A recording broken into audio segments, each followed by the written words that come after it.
Hello and welcome to the Tavern Chat Podcast. I'm your host, Eric Tenkar, your bartender in the OSR, your main proprietor at the Tenkar's Tavern Blog.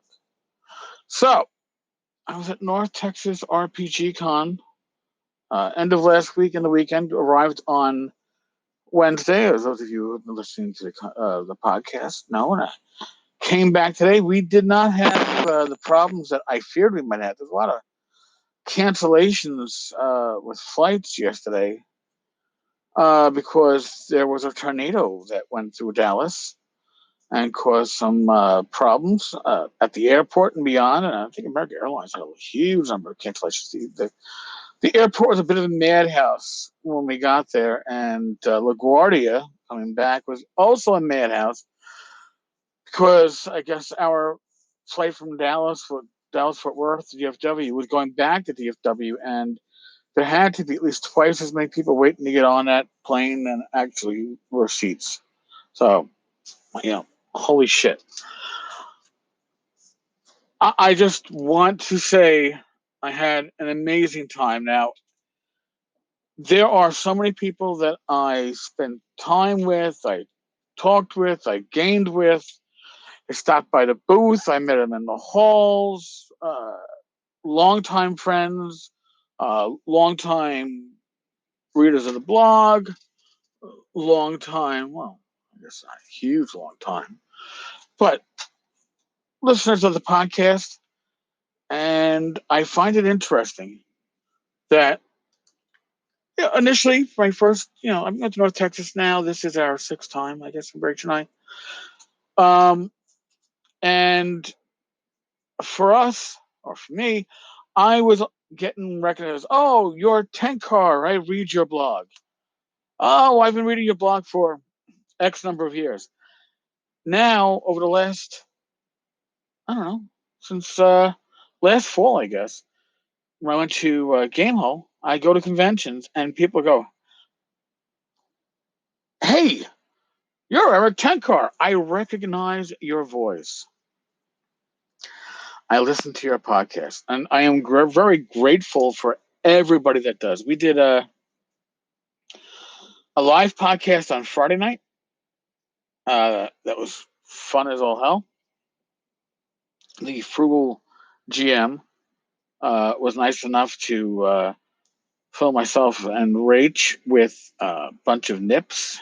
If you don't know what a nip is, it's a small bottle of alcohol, the ones that you get for like $1 or whatever at your local liquor store. But like the ones you get on an airplane to, basically a shot. And the 3 olives, which really tasted like Fruit Loops with toxic waste. And it was more like, it smells like it might be Fruit Loops. Oh my God, this is toxic waste. And on the end, you taste the Fruit Loops. And now, my usual experience with hard liquor is, generally speaking, that initial taste isn't the bad part. The bad part's usually the aftertaste that you hit you, and you're like, no, it's Three Loco. The aftertaste was actually pretty good. But one little nip, man, we probably had about 6 or 7 people sample it because we would just have them poured into like a cap of one of the other nips that we had already emptied. It was an interesting time. I don't think I've spoken about the midnight auction. Now, if you don't know what the midnight auction and the seafood buffet is, and there's no seafood buffet talk. Obviously, that's part of the joke. Bad Mike dresses as Satan, not like real Satan, like funny, goofy Satan, like Mike Battlearo if he was, a kind of almost sort of evil, and it is fucking hilarious. It's gotten to the point where it's more show, like legitimate, like not like a burlesque show, but like going to a comedy show than it is going to an auction. And yes, the auction raises a significant amount of money for the con or for people that are con regulars, con family that are in need. I did not go to the regular auction on Saturday. I was working the Frog God booth, but I haven't been able to afford anything from the auction, the regular auction. And I think 3 years ago, my third North Texas, and that was great. That was a great pickup. I actually got a copy of one of the Dangerous Journeys books that was signed by Gary Gygax to Steve Marsh, and then Steve Marsh was kind enough, nice enough to sign it from him to me. So you can actually, like, the chain of evidence, if you are in law enforcement or uh, in the legal profession, that chain of evidence was kept. You know, it was given from Gary, Steve, and then to me. And it's just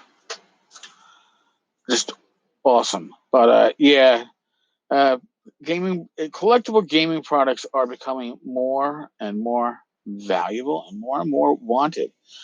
You might not think it if you're not in the hobby, but during the auction, I was sitting next to Bill Meinhardt, and Bill Meinhardt, for those of you who don't know, has the largest collection of gaming material in the world. I had heard earlier that he had 8,000 pieces of gaming material, modules, magazines, rule books, box sets, etc., etc., etc. Bill told me it's really 12,000. He showed me his catalog, and oh my fucking god, it was amazing. And I'm looking at this, and here I am, minor collector. Rach is probably cringing with the amount of shit that I have, but Bill collects, and not only does he collects to have the best piece out there. He is looking uh, to get, if you're a comic book collector, it's like, everybody has that point where they're going to go, all right, I need everything that I have has to be fine or better. Bill is near mint or better, unless it's a really rare piece that you're not going to find it, and if it's unique. So I was thinking, after started looking through Bill's stuff, and I was like, all right, well, I have a piece that might just not, be able to impress Bill Meinhardt. And what are the odds of that happening? But I tried. And I was like, Bill, I have a copy of second edition Tunnels and Trolls. It's the play copy, it's the table copy, it's the beater copy, signed by Ken St. Andre himself, because it was his personal copy, even missing a back cover. That's how much it was used. And I was like, that's my unique piece, right? I'm like, how do you beat that? I said, and Ken told me that at the time when I bought it from him, that he doesn't even have a copy of the first edition anymore because it was no longer in his possession. So what happens? Bill Meinhardt flips through his catalog and points out to me, there, Ken St. Andre, Tunnels and Trolls, first edition, signed by Ken St. Andre. So the reason why Ken doesn't have his first edition of Tunnels and Trolls is because Bill bought it from him. So shit. And he was like, you probably have, like, he told me I probably have like the second rarest collectible Tunnels and Trolls item out there, but he has the rarest. So now I'm thinking rarity. Where do we go from here? Where do we go from here? Gateways magazine, put out by the Queens College Fantasy Role Players Guild, or whatever we called it. I came in to it. It actually was printed mid. It was early to mid '80s, because when I got there and I joined the club, the club had actually whittled down to, I think, 2 members, and then me and a bunch of friends came in, and I was made president because everybody else stepped back. But in any case, I was happy being a figurehead. We found copies of Gateways magazine. Now, this was almost more, really stapled, and not like stapled through the spine. It was stapled as a spine. Like, you got a bunch of papers, you just stapled along the edge. That's what they did. And I think issue 7 was actually professionally printed. So at the end of the auction, I mentioned the bill. I actually have a complete collection of Gateway magazine, and I couldn't finish my fucking sentence because Phil Meinhardt is like, "Oh, Gateways magazine, Queens College, New York City." I goes, "Do you have first edition or first print or second prints?" I'm like, well, they're stapled. He goes like this, and and he's like, "Oh, I think you probably have second prints." Yeah, I have a copy of all the first prints, pretty much in your mint. And I was like, shit.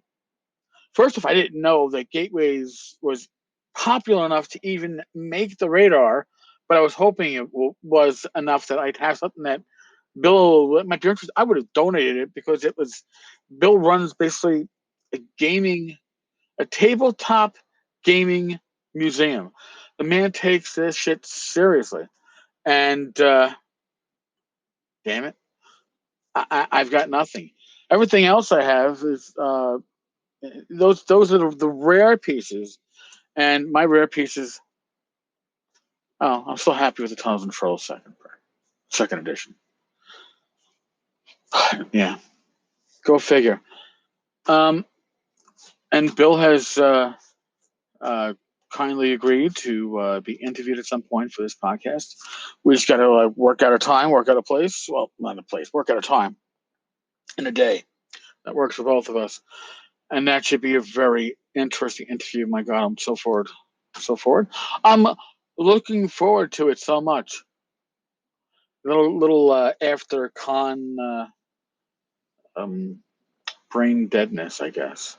I still have my voice though, because the great thing about North Texas and Frog Eye Games is that they take more than one room, but we have our own room for our games.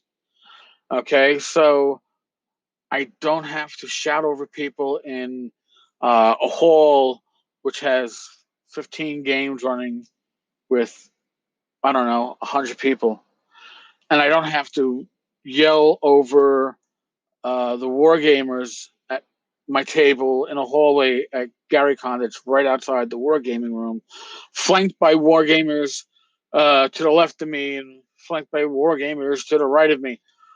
I lose my voice before the con is over. I did not lose. I got a little hoarse. That could be allergies as much as anything else. All right, folks. I'm very happy to be home. I've got stuff planned for the podcast. I got stuff planned for the blog side. Spoke to a couple of people to have agreed to be interviewed, including Ben Burns, New Comic Games, North Texas RPG Con, Three Castles Award winner for 2019. So that should be good too.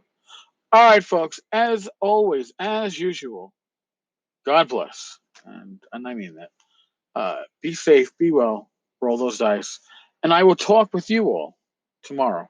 Later, folks.